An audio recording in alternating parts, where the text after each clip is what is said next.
think I was very earnest and very puritanical. But I think what kept me from being a complete pain was the fact that quite early on I got to know something about the homeless in Cambridge, and spent a bit of time as a student working with homeless people here, and that just gives you another perspective on things. It reminds you that the world is not just the rather comfortable academic environment, yes, but that the problems you might have completing an essay in time are of a rather different order from the problems that somebody might have living on the streets.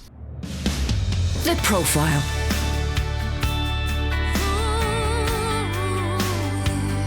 You're listening to Premier Christian Radio.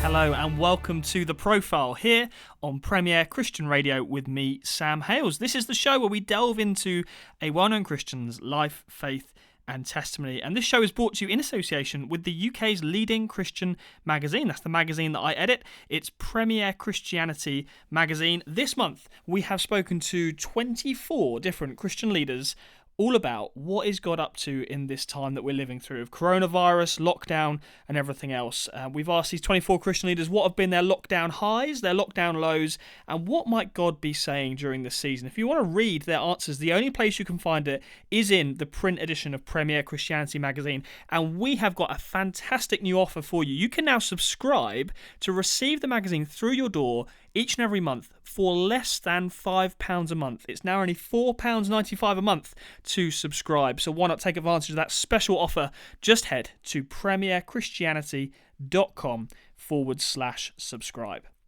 Today on the show, one of our freelance journalists, Catherine Larner, has been speaking to the former Archbishop of Canterbury, Dr. Rowan Williams. It's a really wide-ranging and interesting conversation. I do hope you enjoy it. It's in the latest edition of Premier Christianity magazine, along with all those comments from Christian leaders about what God might be up to in lockdown. But you're going to hear the full audio version of their conversation coming up right now. I'm Catherine Larner, and I'm here today with Dr. Rowan Williams, Master of Magdalene College, Cambridge, and former Archbishop of Canterbury. So thank you very much for meeting me today. You're very welcome. So we're here at your home in Magdalene College as the Master's Lodge. Can you tell me a little bit about what it means to live in such a place and what it's like, if you could just describe the property? Unlike a lot of masters' houses in Cambridge, the master being the head of the college in most colleges, this is quite a modern house. It's a 1967 house, and it's got its pluses and minuses, but there's a lot of glass in it, which means it's cold in winter. But the importance of living on the site, living as really a resident in the college, means that you're in and out for meals, and you see people around in the courtyards and in the gardens. So if you're the head of the college, I think it matters quite a lot to be on site, to be as available as possible, and just get to know people informally in that way. And what does the role involve then, in terms of what you can achieve and what you give to the college? The master's role is somewhere in between a chief executive and a kind of figurehead. There are things you have to do. You have to chair committees. You have to oversee the whole business of the college. You have to do what I was doing last week, which is interview candidates for fellowships. I do a little bit of interviewing for undergraduate admissions too. I've got about 8 doctoral students who work with me. I do a little bit of undergraduate teaching. And then there's fundraising, just to keep the college afloat. Fundraising for bursaries for disadvantaged students, which is a big priority for us. And also for some overseas students. We're trying to increase our provision for African students at the moment. And also fundraising for new projects like our big new library. Right. And hosting events here, I mean, it must be quite a stimulating environment. So how do you enjoy that side of things? It's a wonderful job, actually. Apart from daily conversation with lots of very bright people, there's just the constant exchange with young people as well, and the challenges that come with that, the illumination, the learning that comes from that. Yes, it's been a great delight being here. And soon to come to an end then? Soon to come to an end, yes. Yes, I have a significant birthday looming up, and that's it. Right. So what have you been able to achieve here in terms of your own work and study, if you like? I've been able to finish a couple of projects, book projects, that I very much wanted to complete. So the book which I published about 18 months ago on the history of the doctrine of Christ, I've been working on that off and on for ages and ages. I had the chance of giving a course of lectures on it here, and that prompted me to pull it all together. So that was something I enjoyed doing. And also I finished last year something I've been working on with a friend for the last 4 or 5 years, which is the translation of a major medieval Welsh collection of poetry. And you first studied in Cambridge as an undergraduate? I did, yes. I was at Christ's College at the end of the 1960s. So how do you think your younger self would view the intervening years then in where you are now? With a bit of surprise, I suspect. Quite a lot of surprise. I don't think I'd ever really expected that I would end up at Canterbury. And I'm not sure I would have expected to end up back in Cambridge either, in this sort of role. Yes. But, do you ever look back on that time when you were first up at Cambridge? Oh, yes, frequently. Frequently. I think I was very earnest and very puritanical and very determined to do well. But I think what kept me from being a complete pain, though my friends I'm sure would have views on that, was the fact that quite early on I got to know something about the homeless in Cambridge, and spent a bit of time as a student working with homeless people here, and that just gives you another perspective on things. It reminds you that the world is not just the rather comfortable academic environment, yes, but that the problems you might have completing an essay in time are of a rather different order from the problems that somebody might have living on the streets. Yes. And also you experienced a monastic life to a certain extent. You explored being a monk. I was thinking quite a lot about that, yes. And I think through my undergraduate years and some of my graduate time as well, I was thinking quite a lot about whether that was something I should test. I think I knew by that time I wanted to be, had hoped God wanted me to be a priest, and wondered whether the monastic life was the way to do it. And so eventually, when I did prepare for the priesthood, I spent 2 years at Murfield at the Community of the Resurrection, which runs a theological college, and shared the monastic life for a little while there, and trained as a priest, and wondered about staying there, and then thought, well, actually probably not. Right. And the rest is history. So I need to ask, what did you find appealing about that lifestyle, and what convinced you that you didn't want to pursue it any further? The appealing thing is the sense of simply giving over yourself to a rhythm of prayer, an ordered, dedicated life where you put as much of your energy as possible into attending on God and receiving all that God has to give. And that has great attraction, compelling attraction. I suppose what eventually made me think not for me was I did want to carry on with a ministry of teaching and some research. I was aware also that there was a bit of me that wanted to run away from complications and commitments and all the rest of it. And I think I had to come to terms with that. That it might have felt like a little bit of a get-out-of-jail card. And that's never a good reason for joining a religious order, as all my monastic friends told me at the time. And when and how did you first have a sense that you had a calling then? Well, almost as far back as I can remember, from when I was quite a young schoolboy. I think because I was enthused by what was said and sung and done in church, and really felt that's the place where everything comes alive most. And I was so blessed with ministers, clergy around who gave that sense of being alive and being in a larger world. Yes, the influence of other people. The influence of other people, yes. And the influence particularly of really imaginative priests who could open up the horizon like that.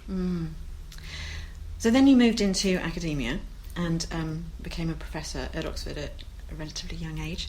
And then you became a bishop in Wales. Can you tell me something of that leap from Oxford to Wales and what was involved there? Yes, well, having said that, I wanted to explore what I could do as a teacher and as a researcher. I also, having been ordained, thought, but I'm not actually ordained just to be a teacher and researcher. So when I was first teaching in Cambridge, I also spent a few years doing a part-time job in a parish and council estate here, again trying to see the other side of comfortable tourist Cambridge. And that never quite went away. And when I was a professor at Oxford, I was also a canon of the cathedral, so there was regular pastoral work involved with that, and helped a bit in a parish locally in Oxford too. So I suppose by the time I had the suggestion that I go back to Wales as a bishop, I was used to leading a bit of a mixed life, doing the teaching, the academic stuff, but also trying to keep alert to the pastoral world. And although I think I would have been perfectly happy to go on being a professor, it was,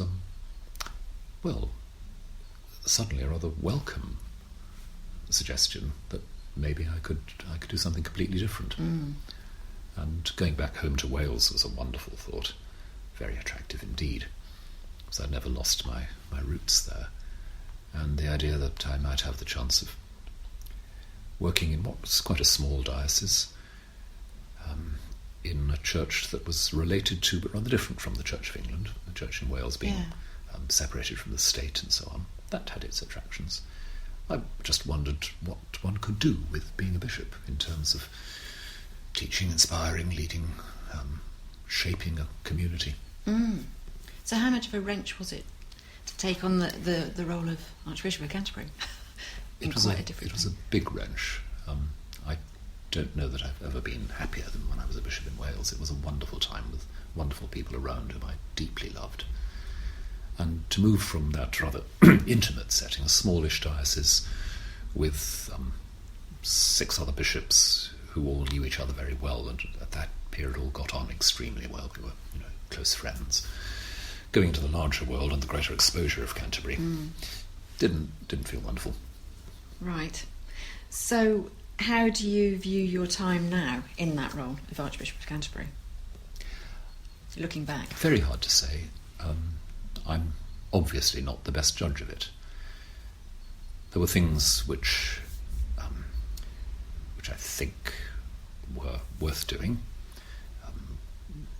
Starting the Fresh Expressions experiment in the Church of England to try and create some new styles of congregation, and also helping to put in position what's called the Anglican Alliance, which is a federation, a network across the Anglican communion worldwide of organisations devoted to development and relief and aid and so forth. And those two things were, I think, very well worth doing. So much of the time, though, was firefighting and conflict management, and I have no idea how well I managed that. I just have a very strong suspicion the answer is not very. So what do you feel that you've gained personally from the experience, and is it something that you look back on, and are there regrets? I mean, it's such a role to have taken on, and such a difficult task. Plenty of things that I look back on, I won't say daily, but quite regularly, and think, did I get that right? And how much damage did that do? So one of the things that's given you in a role like this is quite simply a sense of your own inadequacy, a sense of your dependence on the forgiveness of God. And when somebody asked me actually quite early on when I was a bishop, what have you learned so far about being a bishop? And I said the absolute importance of believing in God. Yes. Which, you might think is obvious, but in fact you discover it the hard Well, not way. at all. That was my next question, actually, as to how your faith was affected, because did it mean that you had greater dependence, or were you more challenged in how you believed? The answer has to be greater dependence. I think a sense that there's no way of sorting out these problems, and also if you get trapped in thinking you've got to have the right answer to everything, then you lay a very heavy burden on yourself, and you become a sort of tortured perfectionist. And if, like me, you're constitutionally indecisive to start with, that's a recipe for real disaster. So, in all seriousness, yes, the sense that the Church is bigger than its leadership at any point. The Church is more than its quarrels and its politics. The Church is a gift from God. It exists, as I like to say. The Church is because God is. It exists because God exists, and because God is the kind of God God is. So trying to keep that front and centre all the time, that's the challenging bit, if you like, because so much of it sucks you into the detail and the conflict and the failure. You just have to remember, well, it's given, it's there. It's heaven on earth.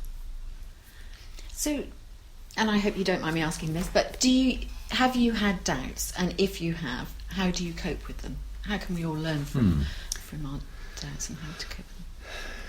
Have I had doubts? Well, in a sense, yes, but I've never, I suppose, wrestled much with doubts about particular bits of the Christian faith. I haven't sort of sat up all night worrying about the divinity of Christ, because it's always seemed to me almost that if any of it is true, all of it makes sense. That once you've made the leap of saying that God is in Christ reconciling the world to himself, actually, the rest is detail.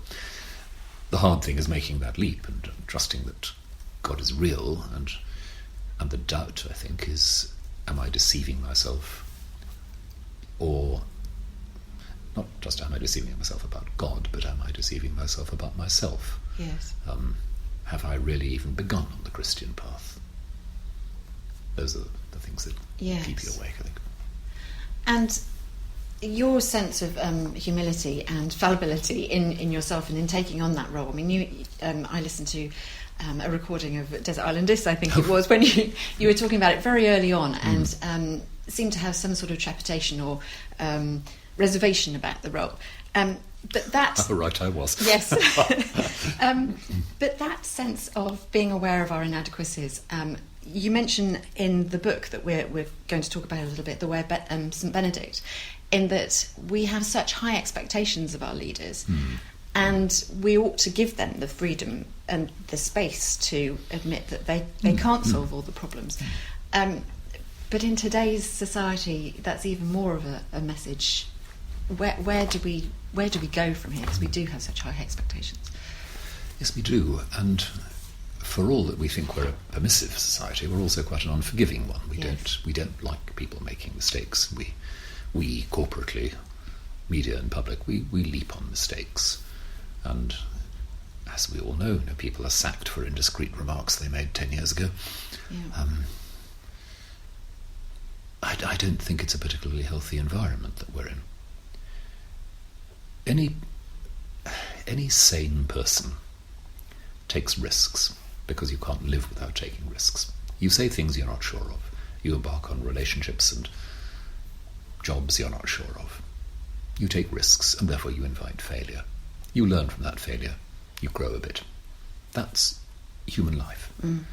Now, the idea that somehow people in public life are mysteriously exempt from all that they just embark on their lives with a sort of blazing clarity about their goals and shining efficiency about their methods. Well, forgive me, but wake up and smell the coffee here. Yes. And I think we don't do ourselves any favours as a society by fantasising in that way. And I think in some of the political debates we've been through in recent months, the longing for somebody who'll come along and just tell us what to do and sort it all out, the personalisation of politics, the hitching of our political loyalties on compelling, charismatic personalities. Again, we're not doing ourselves any favours. Yeah. When President Obama was elected, I remember preaching a sermon in Canterbury Cathedral, basically saying, poor bloke. Yeah. Because everyone was waiting for him to be a messiah, and he must have known, and we all knew really he wasn't. I guess it was ultra tough for somebody like that. Yes. Well, I mentioned the book that's recently been published, The Way of St Benedict, and it gives some sort of history and context for Benedict, but it also points out the relevance and application that we can make for the rule of life today. And I wondered if you could explain a little bit about first of all, your interest in the subject and why you felt that now was the time to publish this book. When I was in my 20s, I suppose, I quite often visited Benedictine monasteries and talked to people there for quite a long time. My major influence, my spiritual director, was a Benedictine monk. Utterly wonderful and remarkable person with so much patience and warmth and wisdom. And those visits and those friendships just gave me a very strong sense of the sanity, the resourcefulness of that way of life and of the rule that sustains it. So, yes, I've had a long history, you might say, with St Benedict and the communities of St Benedict. And because in the last 15 years or so I'd been invited to give a number of talks here and there about the Benedictine rule, somebody suggested, well, maybe you should pull them together. And particularly somebody invited me to talk about the public and political significance of the rule of St Benedict today. And that made me think, well, maybe something about that wider significance of the rule would be helpful. So I pulled a few things together and threw in a couple of old articles about the Benedictine life, which are a bit more kind of scholarly, about medieval Benedictine life and about one of the great Benedictine scholars of the last century, just to round it out and make it sort of book-sized. So who do you imagine will appreciate this book? Who are you writing it for? Who do you hope will receive the message that you've outlined in the book, which we'll go into in a little bit? I suppose I was hoping that people who might be a bit intimidated by the idea of monasteries and monks would see that this is a rule about how to live together as human beings. And so, yes, a public not entirely composed of people who make retreats in Benedictine monasteries, a Christian public mostly, but I hope not exclusively, because there are people who read the rule who don't have that kind of commitment but still learn something from it. And you said in the book as well that it's got a very practical nature, which you hope appeals today, rather than the cloudy, unspecific spiritual message. So why do you think that will appeal specifically today to people? I think there's got a lot of confusion about the spiritual life. People are very interested in spirituality, and all those body, mind and spirit shops and bookshops are full of things that will give you a satisfying spiritual life. And I think the risk is that can just a bit dribble off into the direction of making myself feel better. Yes.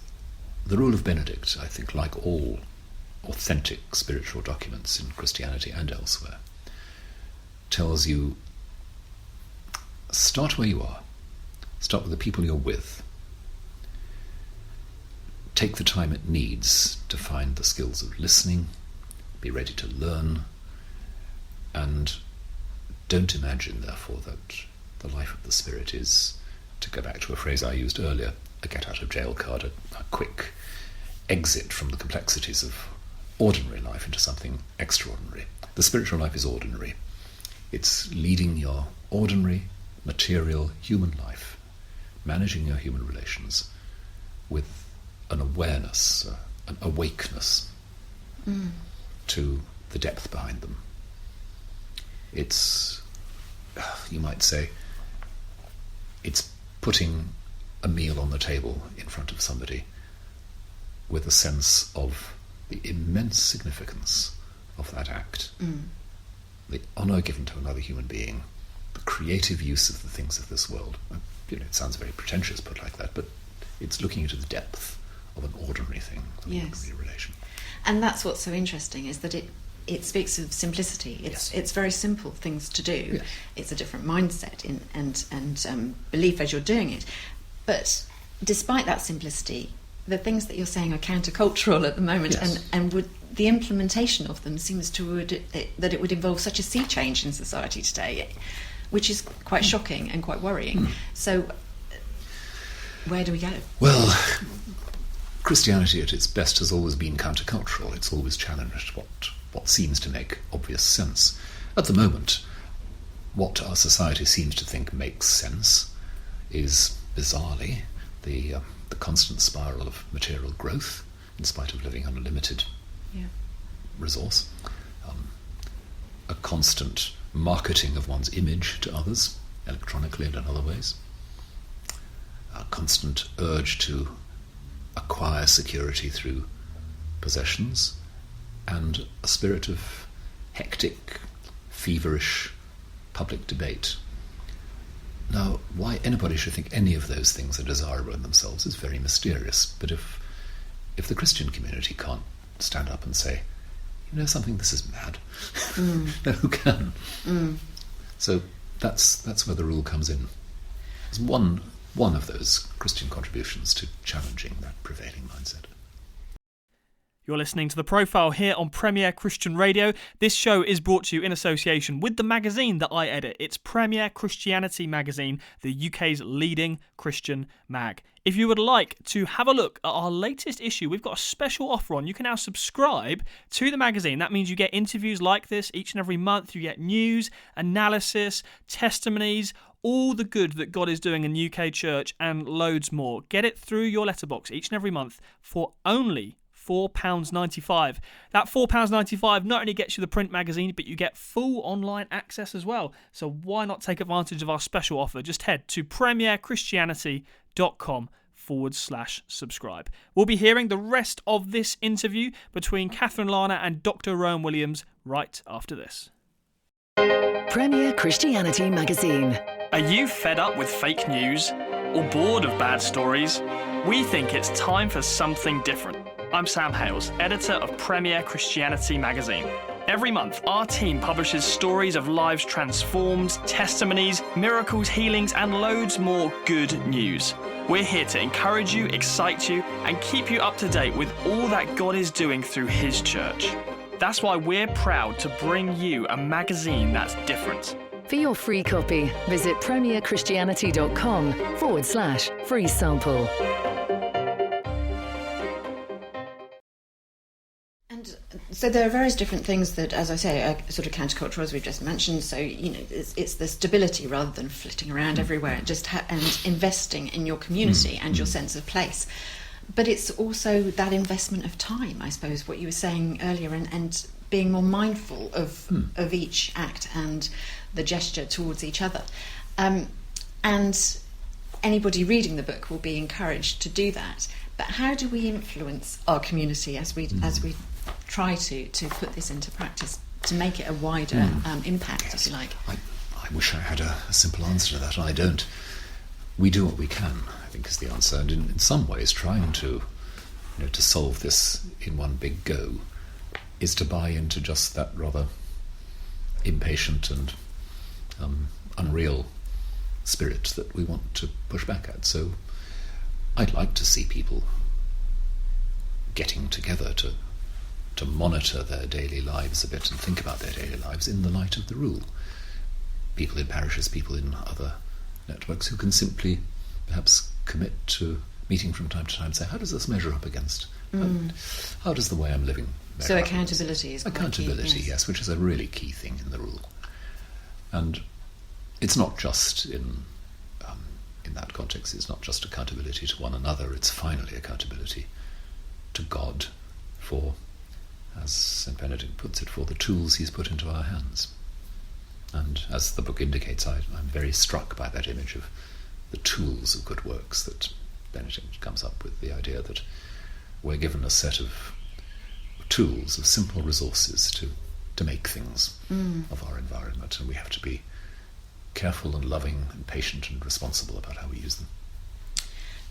The term rule could actually seem quite constrictive, regimented, but actually what he has outlined is encouraging us to be liberated, perhaps.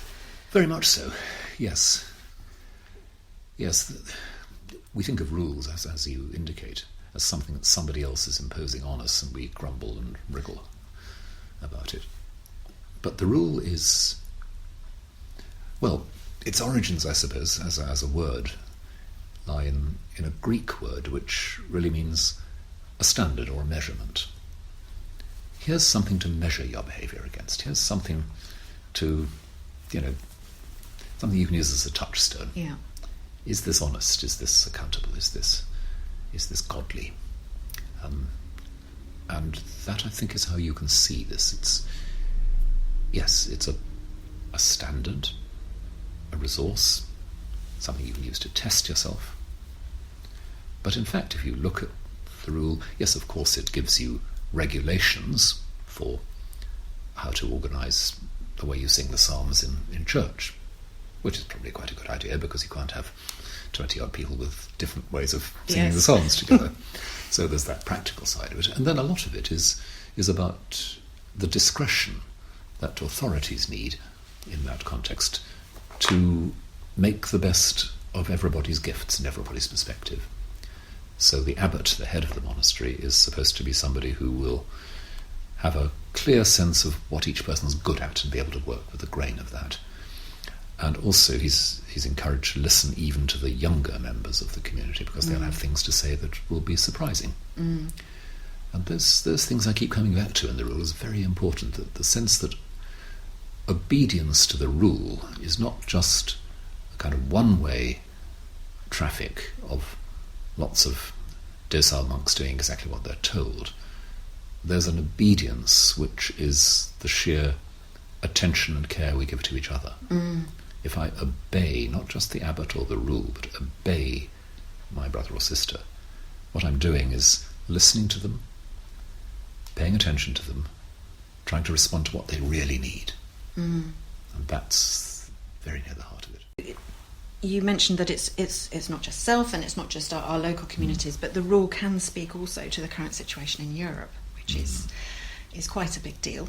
It's quite a big deal. So can you unpack that? Well, yes, I wrote that, I think, long before we were in the throes of our current complications with Europe. I began partly from the fact that St Benedict is one of the patron saints of Europe, because if there's one thing that helped to hold Western Europe together between, let's say, about 800 and about 1500, it was the prevalence of Benedictine monasteries everywhere in Western Europe, a sort of international network of people whose style of life helped to shape a whole civilization. Now, in some ways they did that in the very obvious ways. They were the conservers of learning for a long time. They were the centre of education until at least about 1100, when the universities began to be created. And they're also the centre for poor relief and hospitality for guests and travellers. So it's a really key role through the centuries. And what was it that made the rules so resourceful in the life of Europe? Certainly that model of an authority that is accountable to the community, so that if you broaden that out, you begin to see some of the roots of the Western European sense that no authority is beyond question and beyond responsibility. You can't just sit down with a completely unaccountable form of government. You have that sense, that strong sense of the distinctive gift and perspective of each person. So you begin to have the discovery in the Middle Ages of the dignity of the individual person. And quite a number of historians have said there is something that happens certainly between about 800 and 1200, which is the emergence of a sense of the distinctiveness of each person in Europe. So these are things that have gone into the DNA of Europe and are part of what Europe has to offer to the rest of the world, not as a solution to all the problems or as the absolute norm for everything, but these distinctive things that have swum into focus, partly because of this widespread style of life, which is communal, purposive, responsible, and of course prayerful. And as again has often been pointed out, the rule assumes everybody's going to be doing some basic jobs. Nobody's too important not to be spared the washing up. And that too, that sense of the ordinariness and the dignity of labour, Yes. of ordinary work. Yes. So now we need to come back to today's society again, and the 24-hour news, the franticness, the work and leisure divide. So many different elements to that, really. But if we could begin just by thinking about what you were saying about the dignity of an individual and the role of the person of integrity and thoughtfulness, somebody of a considered response, and how people are prepared to listen to that. Are we, because everything is so fast, are we prepared to invest in somebody taking that time out, but also in us taking the time to listen to them and heed what they say? It's not looking brilliant at the moment, is it? But I take some comfort from two things. One is a very, very prosaic matter, but that is the growing assumption in work, though sometimes people have to fight for it, that parental leave is a good thing. That you might actually need time to process a big experience, whether as a mother or as a father. Time to rediscover yourself in a new relationship. Time to adjust. As if you can't pretend that these changes don't make an impact on how you work and who you are. So it's a small thing, but I think it is one of the gains of the last few decades that we've become rather more sensitive about that. And then, while so many people complain bitterly about what they call the politically correct environment of our day, we have just become that bit more sensitive to the voices that we ignored for a long time, voices of minorities of different sorts. And while I agree that there are forms of diversity, education and promotion which seem over the top, which seem another form of anxious box ticking, nonetheless we have really learned something. We have learned that we have not been listening in a Benedictine way to enough people, and to get that on board, that's no small thing. So I don't despair, but I think because of, as you say, the relentlessness of the cycle, the 24-hour news cycle and work cycle for a lot of people, the sense that the natural rhythms of week or month or year don't impact as much as they used to. We have got a problem there.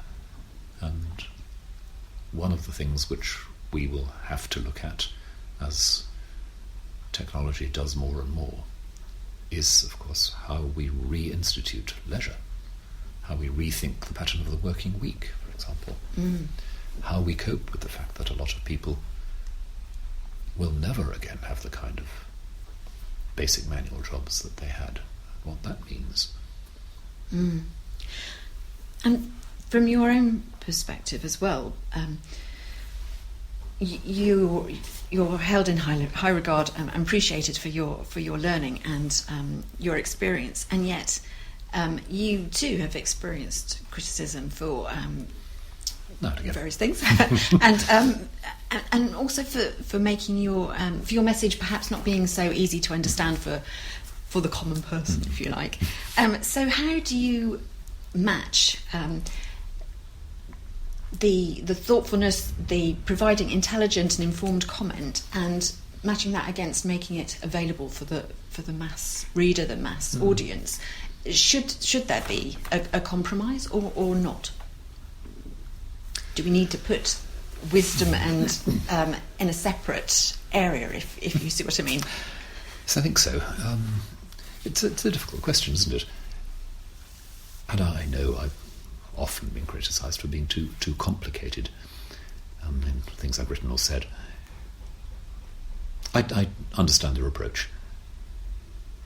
The only thing I think that makes sense of this is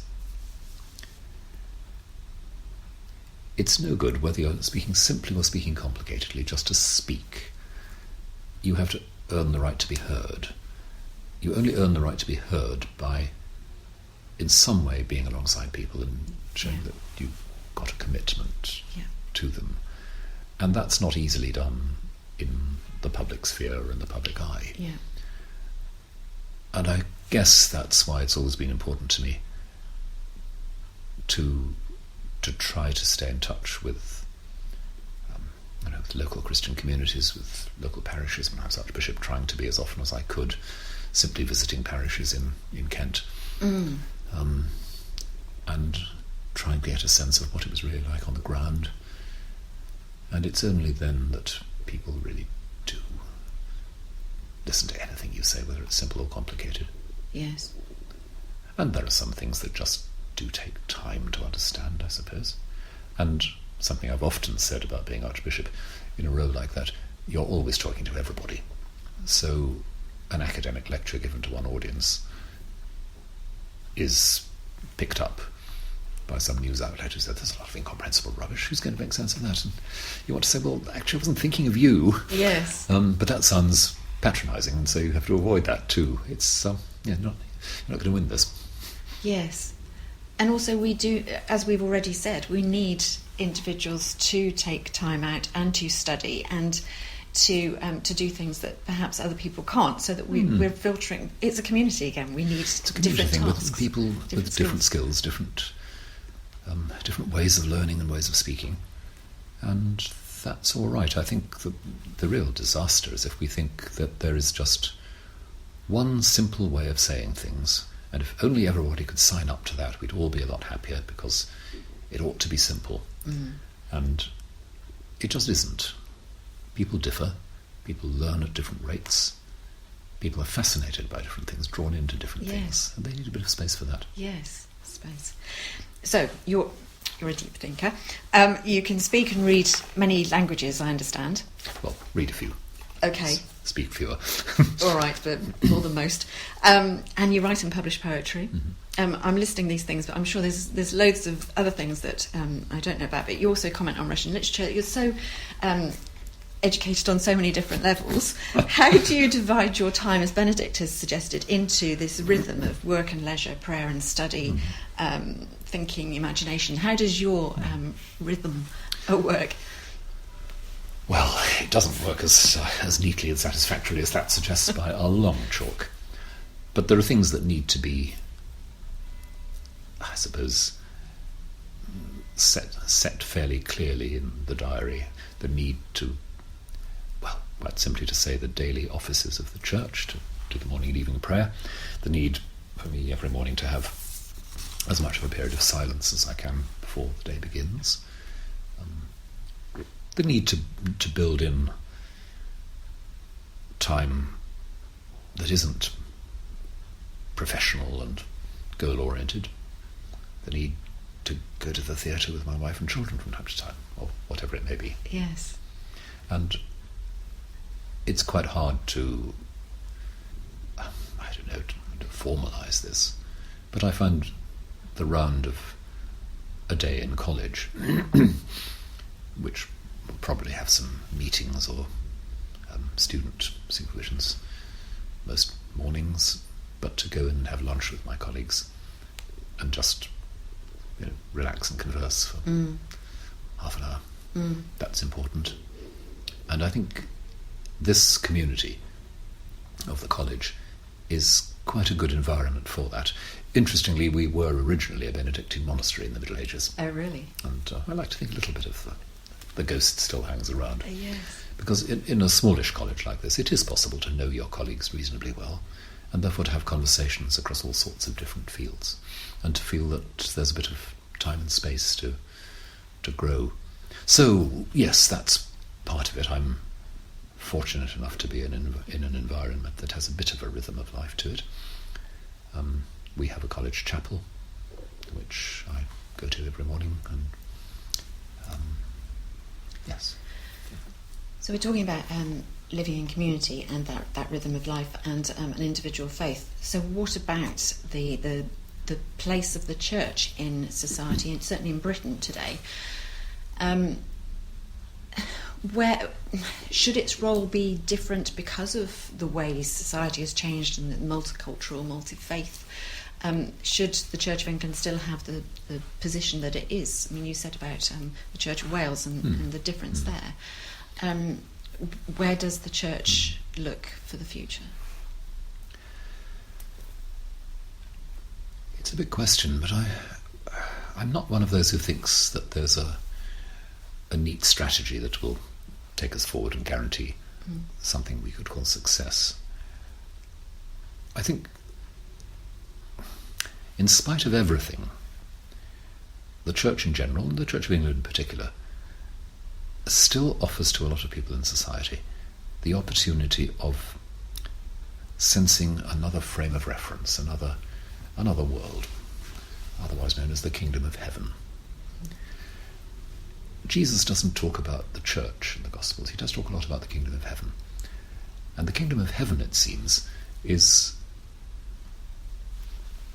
a sort of perspective on and in human life, where the things you thought were obvious are not so obvious, where people who are on the outside turn out to be on the inside and vice versa, where the people you don't expect and don't at all expect turn out to be your friends and your lifesavers, and where people incomprehensibly and unreasonably forgive one another and welcome each other home. And that's the kingdom. Now the church is there to say that's the real thing. That's the real thing. The only future for the church that has integrity and hope is when the church just goes on saying that as its priority. So, in the meantime, what does the church do? I think the church tries to be as honest as it can in embodying something of that frame of reference. So, the Cambridge City Food Bank was an initiative of 3 completely different churches: an Anglican parish church, a Roman Catholic parish church, and a new Pentecostal congregation joining together because there was a need that had to be met here in terms of the poverty, even in a city like Cambridge. And meeting that need was a way of saying, this is what matters. We can't call ourselves a city or a community unless we attend to this. And nobody else seems to be doing, so the churches have to step in there. I think we can still do that for all the ongoing struggles and quarrels that we get involved in. People recognise that and they say, even if they're not quite sure what to believe, they say, well, I'm glad that's there. Yes, and that's the church recognising a need and reaching out to the society, the community and the society. You mentioned in talking about Benedict and the Rule of Life about cathedrals today, and how they seem to be certainly standing proud, if you like, in that they are remaining traditional, and for that appeal to be attractive to younger people as well as older. Surprisingly, it seems. Surprisingly. And yet there's also a trend now for cathedrals to invite in some gimmicks, if you will, of helter-skelters, mini-golf. Yes. How do you view that? To be perfectly honest, I'm not absolutely convinced about the helter-skelters and the mini-golf. But I am very convinced about the capacity cathedrals have for inviting, for being a space, being an unusual space. As if, we have this great thicket of modern life where we're battling our way through the thorns and the tangles, and suddenly there's a space between the trees with grass and a pool and time to sit down. And the cathedral is that kind of space. Now, the first thing a cathedral has to do, and any church has to do, is not conscious and busy outreach or even food banks or whatever. The first thing it does is to say this is a place where we recognise the glory and the overwhelming attractiveness of God. And when worship in a cathedral lifts the heart, enlarges the horizon, fills us with a sense of celebration and of joy, we're doing our bit for keeping humanity human. Because every Christian will believe that honouring God is one of the things that makes us human at the end of the day. But around that, a surprising number of things can be built. I'm thinking of our own local cathedral in Ely, which has had, in the last couple of years, some festivals of science, inviting lots of local school children in to think about the wonders of the scientific worldview. Yes. I think it's already been in a couple of other cathedrals, a large, very large globe hung in the middle of the nave as a sign of the challenge for looking after the earth that's given into our hands. Temperamentally, I'm happier with that sort of thing than with golf courses, let's say. But I'm not going to pass judgment. Yes. I think, though, that it's essential to a cathedral's ministry that it retains the quiet space into which people can expand. Yes, yes.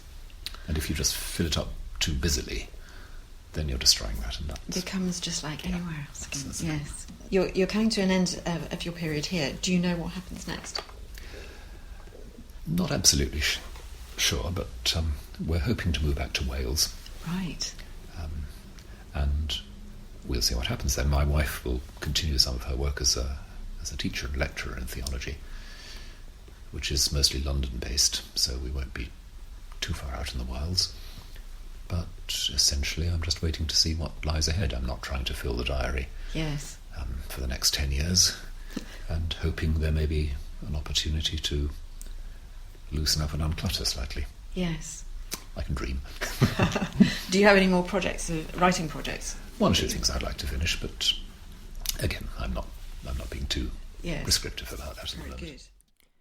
You're listening to Premier Christian Radio. I'm Sam Hales, editor of the magazine that sponsors this show. That's Premier Christianity magazine. If you'd like to have a look at the latest issue, it features lots of great interviews just like this one. We've got a fantastic offer for you. You can get the full magazine through your door every month and full online access for only £4.95.